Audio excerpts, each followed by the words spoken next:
Good evening दोस्तों।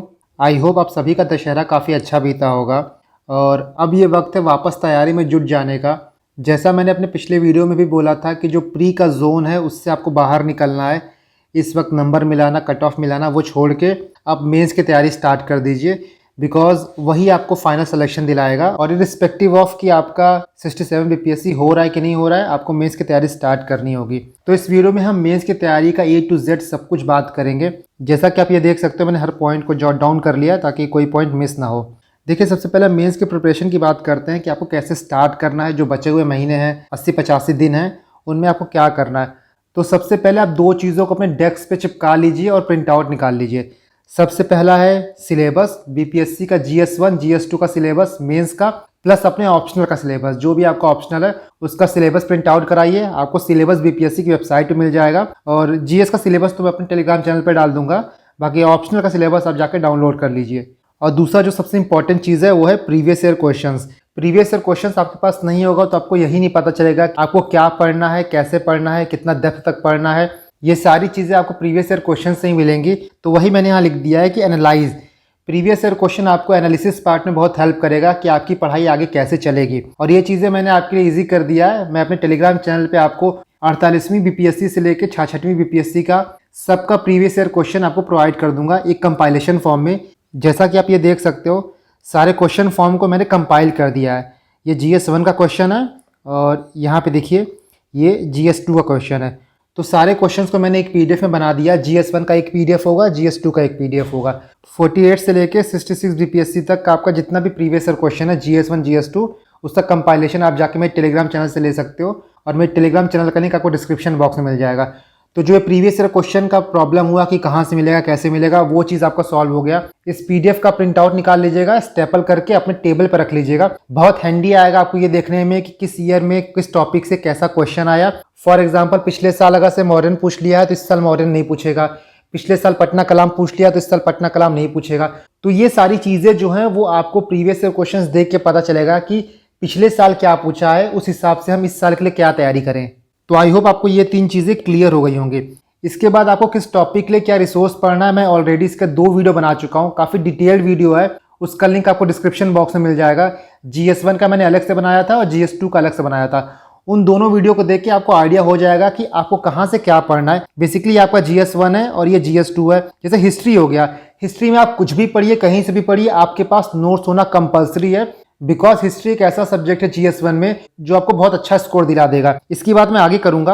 आपका current affair हो गया। करंट अफेयर बेसिकली 6 से 8 महीने तक का आता है। उनमें जो मेजर थीम होते हैं वही पूछे जाते हैं। तो करंट अफेयर में क्या क्या क्वेश्चन प्रोबेबल है इस साल के लिए, वो मैं आपको प्रोवाइड कर दूंगा।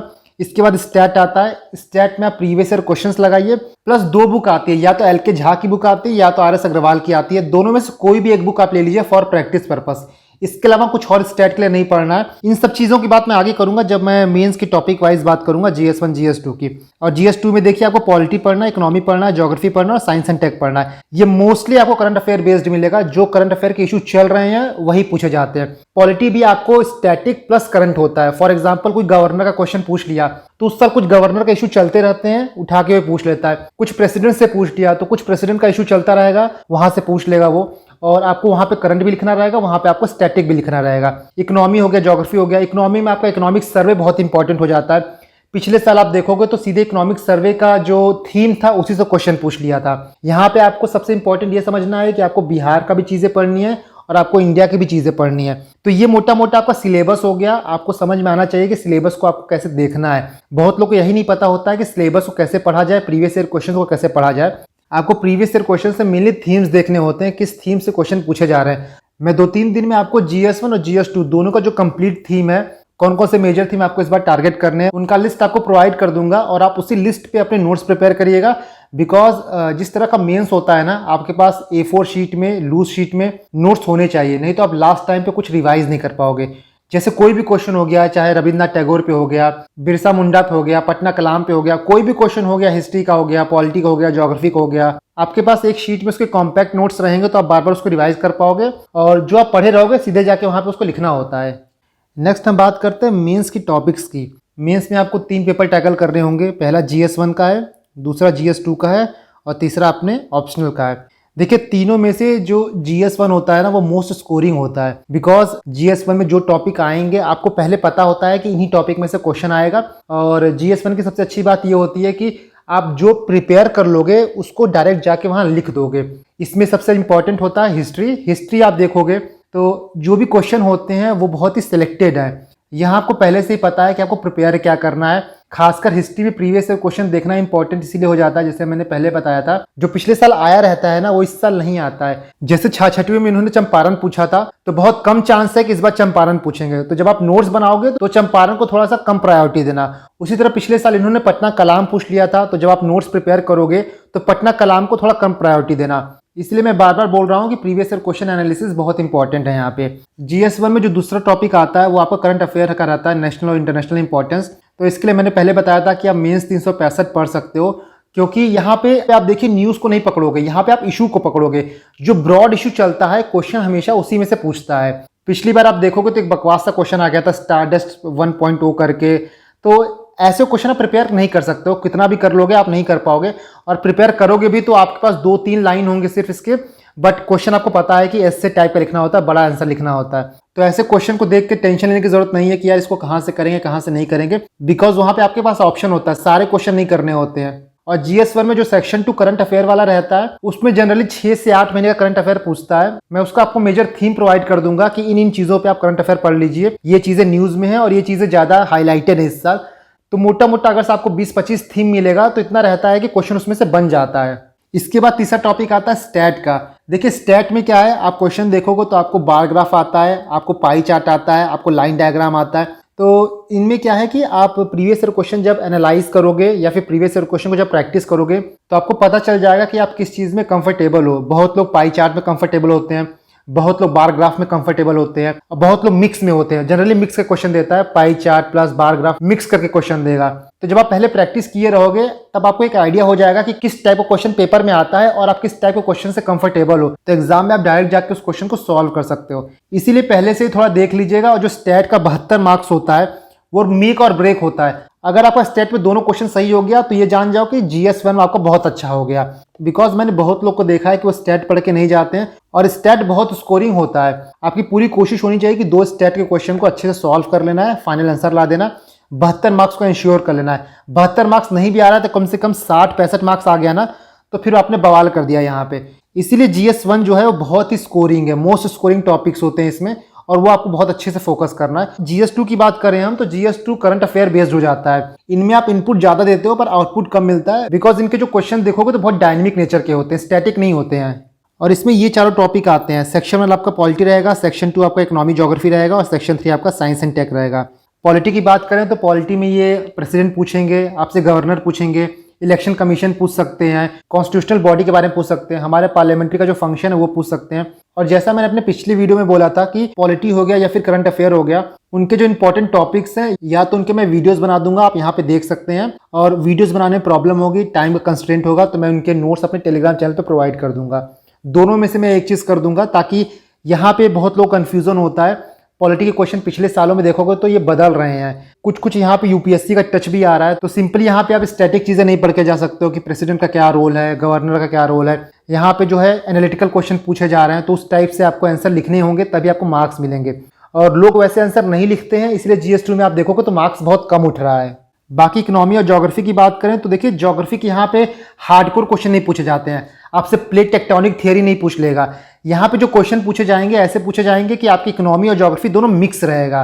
फॉर एग्जांपल आपसे एग्रीकल्चर का रोल पूछ लिया जाएगा इकोनॉमी में, तो यहाँ पे ज्योग्राफी का पोर्शन भी है, इकोनॉमी का पोर्शन भी है। तो ऐसे क्वेश्चन आपको प्रिपेयर यहाँ करने होंगे। और यहाँ पे इकोनॉमिक सर्वे बहुत ही हैंडी आएगा, बहुत इंपॉर्टेंट है, इंडिया का भी और बिहार का भी। देखिए कोई भी आप आंसर लिखो करंट अफेयर का या फिर पॉलिटी का, तो फॉर एग्जांपल वहां पे आप इंडिया का पर्सपेक्टिव लिख रहे हो, साथ में आपको बिहार का पर्सपेक्टिव लिखना होगा। जैसे कि हेल्थ के बारे में क्वेश्चन आया, आप हेल्थ के बारे में कुछ लिख रहे हो, तो आप गवर्नमेंट ऑफ इंडिया का डेटा लिखोगे, वहां की कुछ स्कीम्स लिखोगे। इसके साथ साथ आपको बिहार गवर्नमेंट की भी स्कीम्स लिखनी पड़ेगी कि बिहार गवर्नमेंट क्या पर्टिकुलर स्कीम चला रही है। तो जो भी इकोनॉमिक सर्वे में आप पढ़ेंगे बहुत ही हैंडी हो जाएगा यहाँ पे लिखने के लिए। अगर आपने इकोनॉमिक सर्वे के नोट्स नहीं बनाए हैं तो आप मेरे टेलीग्राम चैनल पे जाके बिहार इकोनॉमिक सर्वे का जो जिस्ट है उसको डाउनलोड कर सकते हैं। जैसा आप ये देख सकते हैं, ये बिहार का इकोनॉमिक सर्वे है, हर चैप्टर का ओवरव्यू दिया गया है। ये इंग्लिश में है और ये हिंदी में है। इसको मैंने अपने टेलीग्राम चैनल पर अपलोड कर दिया है, आप जाके डाउनलोड कर लीजिएगा। 8-9 पेज का है। अच्छे से पढ़ के इसको जो इंपॉर्टेंट चीज़ें हैं उसको अंडरलाइन करके या तो आप मार्जिन पे लिख लीजिएगा, और अगर मार्जिन पे आप नहीं लिख रहे हो तो कोई भी आप लूज शीट में 2-3 पेज में नोट्स प्रिपेयर कर लीजिएगा। जो मेन पॉइंट्स हैं, जो बुलेट पॉइंट्स होंगे जिनको आप एग्जाम में बार बार यूज करोगे, वो चीज़ें लिख लीजिएगा ताकि आप उसको बार बार रिवाइज कर सको और आपके जहन में वो चीज़ें बैठ जाए अच्छे से। इसके बाद हम तीसरी बात करते हैं टॉपिक वाइज नोट्स की। बीपीएससी में जितने भी क्वेश्चंस आते हैं, खासकर हिस्ट्री हो गया, स्टैट हो गया, करंट अफेयर हो गया, साइंस एंड टेक हो गया, यहाँ पे जितने भी आप टॉपिक देखोगे इनके मैक्सिमम ऐसे क्वेश्चंस होते हैं कि आप पहले से प्रिपेयर किए रहोगे और ऑन द स्पॉट जाके आपको लिखना रहेगा। इनके क्वेश्चन की जो लेंथ होती है काफ़ी बड़ी होती है, तो आप ये सोच के जाओगे कि मैं कुछ प्रिपेयर नहीं किया हूँ और क्वेश्चन एग्जाम में देख के वहीं पे कुछ इनोवेशन हो जाएगा, तो वो नहीं हो पाता है। स्पेशली जैसे हिस्ट्री की बात करें तो उसके जो आप नोट्स प्रिपेयर करोगे, तब आप ऐसा नोट्स प्रिपेयर करोगे कि एग्जाम में क्वेश्चन आए तो आप उठा के सीधे लिख दो। फॉर एग्जाम्पल आप पटना कलाम का नोट्स प्रिपेयर कर रहे हो, तो आपका नोट्स प्रॉपर ऐसा होना चाहिए कि वो एग्जाम में क्वेश्चन आए तो उसमें कुछ सोचना ना पड़े, सीधे जो आप पढ़े हो उठा के डायरेक्ट वहां पे लिख दो। उसी तरह स्टैट के क्वेश्चंस हो गए कि स्टैट में कोई क्वेश्चन आएगा, उस टाइप का क्वेश्चन आप एग्जाम से पहले लगाए रहोगे, तब जाके आप एग्जाम में कर पाओगे। ये सोच के जाओगे कि एग्जाम में कोई अलग टाइप का क्वेश्चन आ जाएगा और मैं वहीं पे सॉल्व कर लूंगा, तो हो नहीं पाता है। न्यूमेरिकल वैल्यूज बदल जाते हैं बट पैटर्न सेम होता है। आपको पता होता है कि परसेंटेज निकालना है, आपको पता होता है कि एवरेजेस निकालना है, तो उस चीज़ की पहले प्रैक्टिस आपको करनी ज़रूरी है। इसीलिए टॉपिक वाइज नोट्स आपको बहुत इंपॉर्टेंट प्रिपेयर करना, स्टैटिक पोर्शंस के भी प्लस करंट अफेयर के पोर्शंस के भी। स्टैटिक पोर्शंस के मैं आपको ऑलरेडी काफ़ी नोट्स प्रोवाइड कर चुका हूँ। जैसा आप यहाँ देख सकते हो, ये जवाहरलाल नेहरू पे हो गया, इनके थॉट्स पे, हिस्ट्री का पार्ट है ये महात्मा गांधी का हो गया। इसमें भी मैंने दिखाया था कल की, बहुत ही एग्जॉस्टिव नोट है। इसी को आप रट लोगे अच्छे से, ये क्वेश्चन आएगा लिख दोगे, आपका बिल्कुल नहीं कटेगा एक नंबर भी, बिकॉज हर डायमेंशन कवर है। इसके बाद आप ये देखिए, जैसे रविन्द्रनाथ टैगोर पे नोट्स हो गया, ये आपका फॉरेन पॉलिसी हो गया।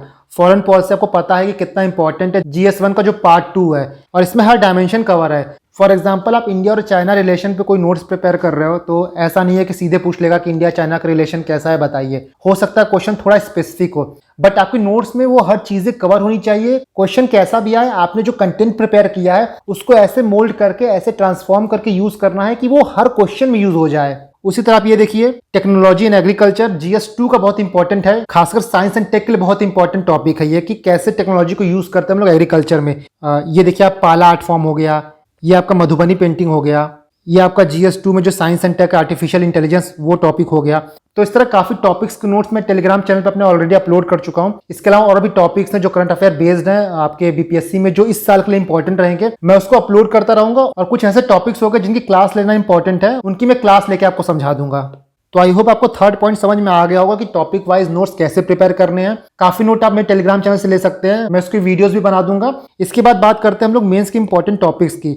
तो जैसा आप ये देख सकते हो कि मैं मेंस के इंपॉर्टेंट टॉपिक्स प्रिपेयर कर रहा हूँ। जैसे आपका ये GS1 का सेक्शन 1 हो गया, तो ऐसे आपको भी प्रिपेयर करना है। मैंने प्रिपेयर यहाँ कर दिया है, मैं 1-2 दिन में आपको प्रोवाइड कर दूंगा। अगर आप ये एक्सरसाइज करोगे तो ज़्यादा फ्रूटफुल होगा, आपको समझ में आएगा कि पैटर्न क्या है, आपको ये समझ में आएगा कि किस तरह चीज़ों को आपको प्रिपेयर करना है। और जब आप प्रिपेयर करोगे तो आपको ये चीज़ ध्यान रखना है कि जो चीज़ें पहले पूछी जा चुकी है उनको आप थोड़ी कम प्रायोरिटी दे सकते हो। जैसे मैंने यहाँ पे लिखा है कि पटना कलाम पिछले साल पूछा था, तो इस बार चांसेस कम है पूछने का, तो आप ऐसे एरो बना सकते हो कि थोड़ा सा इसको इंपॉर्टेंस हम कम दे, बाकी चीज़ों को इंपॉर्टेंस ज़्यादा दे। जैसे मधुबनी पेंटिंग हो गया, पाला आर्ट हो गया, मॉडर्न आर्ट हो गया। उसी तरह चंपारण पूछा था पिछले साल, इसको थोड़ा कम इंपॉर्टेंट दीजिए। 1942 में जो क्विट इंडिया मूवमेंट आया था वो नहीं पूछा है पिछले साल, तो इस बार पूछने के चांसेस ज़्यादा हैं। इसी तरह GS1 के जितने इंपॉर्टेंट टॉपिक्स हो गए और GS2 के जितने इंपॉर्टेंट टॉपिक्स हो गए, जैसा आप ये देखिए सेक्शन 2 के मैंने प्रिपेयर किए हैं। SC हो गया, ऑकुस हो गया, इंडिया का $5 ट्रिलियन इकोनॉमी में जो स्टैंड है उसको लेकर क्वेश्चन पूछा जा सकता है। Climate change, UN reform, Ukraine Russia, तो यहाँ और भी इंपॉर्टेंट टॉपिक्स लिखने हैं, उनके मैं वीडियो बना दूंगा और उनको मैं प्रोवाइड कर दूंगा आपको। उस हिसाब से आप उसके नोट्स प्रिपेयर कर लीजिएगा। इसके बाद जो सबसे इंपॉर्टेंट बात आती है वो है आंसर राइटिंग की। बहुत लोग ऐसे हैं कि फर्स्ट टाइम एग्जाम दे रहे हैं, काफ़ी लोग ऐसे हैं कि फर्स्ट टाइम नहीं दे रहे हैं बट उनका फर्स्ट मेंस हो सकता है। और सबसे बड़ी प्रॉब्लम ये होती है कि हम आंसर लिख के कॉपी कहाँ चेक कराएं, बिकॉज आप कोचिंग देखोगे तो बहुत महंगे महंगे कोर्सेज चल रहे हैं। और BPSC का ये सीन है कि उतनी ज़्यादा आप कहिए वैल्यू फॉर मनी कोई कोचिंग है नहीं, इसीलिए इसका सबसे अच्छा तरीका ये है कि आप खुद ही अपना कॉपी चेक करिए। अब यहाँ ये बात आती है कि आपको पता नहीं है कि आप कैसा लिख रहे हो, तो आप अपनी कॉपी कैसे चेक करोगे। तो इसके लिए मैंने यहाँ पे 3 सॉल्यूशन बताया आपको। देखिए, आप विजन में जाओगे ना, विजन में टॉपर्स के आंसर कॉपी है, आप उसको डाउनलोड कर लीजिए और आप ये देखिए कि आंसर्स कैसे लिखा गया है। देखिए क्या होता है कि यूपीएससी के आंसर्स में और बीपीएससी के आंसर्स में डिफरेंस कहाँ पे आता है। जो यूपीएससी का आंसर होता है वो छोटा होता है और एनालिटिकल ज़्यादा होता है एज कम्पेयर टू बीपीएससी के आंसर। बट तरीका लिखने का वही होता है, ऐसा नहीं कि तरीका बदल जाता है, बल्कि जो स्टैटिक क्वेश्चन होता है उसमें आपको पता होता है कि यार ये चीज़ें पूछा है, ये चीज़ें लिखनी है। जो एनालिटिकल क्वेश्चन होता है उसमें आपको डिसाइफर करना होता है कि मैं इसमें क्या क्या एलिमेंट डालूं कि क्वेश्चन का जो डिमांड है वो फुलफिल हो जाए। वो चीज़ें आप समझ सकते हो जो यूपीएससी के टॉपर्स है उनके आंसर कॉपी से, उनको आप डाउनलोड कर लीजिए। 10, 15, 20 कॉपी आप देखिए उठा के, उनके क्वेश्चंस को पढ़िए, वो क्वेश्चंस के आंसर कैसे लिखें उसको देखिए, इससे आपको थोड़ा आइडिया हो जाएगा। इसके बाद प्रीवियस ईयर क्वेश्चंस बहुत से आते हैं, केबीसी नैनो के आते हैं, एरुटेरिया के भी शायद आते हैं। उनके प्रीवियस ईयर क्वेश्चंस के सॉल्यूशन लीजिए और ये देखिए किस हिसाब से उन्होंने आंसर्स को लिखा है। देखिए कोई भी प्रीवियस ईयर क्वेश्चन का आंसर मुझे नहीं लगता कि अप टू द मार्क है या फिर मॉडल आंसर है, क्योंकि एग्जाम में आप अलग तरीके से लिखते हो और जो मॉडल आंसर है वो अलग तरीके से होता है। मॉडल आंसर बहुत परफेक्ट होता है, वो एग्जाम में आप नहीं लिख सकते हो। आपको एग्जाम में टाइम बाउंड मैनर में चीजें लिखनी है, आपको एग्जाम में कुछ चीजें याद आती हैं, कुछ चीजें भूल जाते हो। तो जो प्रीवियस ईयर क्वेश्चंस के मॉडल आंसर है उनसे आप ये समझ सकते हो कि क्या क्या एलिमेंट हमको डालने हैं। बाकी जो क्वेश्चन है उनमें तो आप अपने ही कंटेंट लिखोगे। इसके बाद तीसरा पॉइंट है आपका कि जो भी आप क्वेश्चन बनाएं, जो भी आप नोट्स बनाएं, बेसिकली उनको आप आंसर फॉर्मेट में लिखें। जैसा मैंने आपको पहले दिखाया था, जैसे आप ये देख सकते हो कि जवाहरलाल नेहरू के थॉट्स पे हैं, तो जो ये नोट्स हैं वो खुद ही आंसर के फॉर्मेट में है। जब भी आप आंसर के फॉर्मेट में अपने नोट्स प्रिपेयर करते हो तो वहाँ पे ये फ़ायदा रहता है कि आपको उसी को 10-15 बार पढ़ना होता है और एग्जाम में हूबहू आप कॉपी कर देते हो। वहाँ पे इनोवेशन करने का, सोचने का ज़्यादा टाइम रहता नहीं है। इसलिए जो भी स्टैटिक चीज़ों के आप नोट्स बनाओ उनके कोशिश करो कि आप नोट्स आंसर फॉर्मेट में ही बनाओ। ऐसे नोट्स बनाओ कि एग्जाम में अगर वो क्वेश्चन पूछे तो सिर्फ आपको उठा के लिखना रहे, कुछ सोचना ना पड़े कि मैं यहाँ डायग्राम बना दूँ, मैं यहाँ पे फ्लो चार्ट बना दूँ, मैं यहाँ पे एग्जाम्पल लिख दूँ।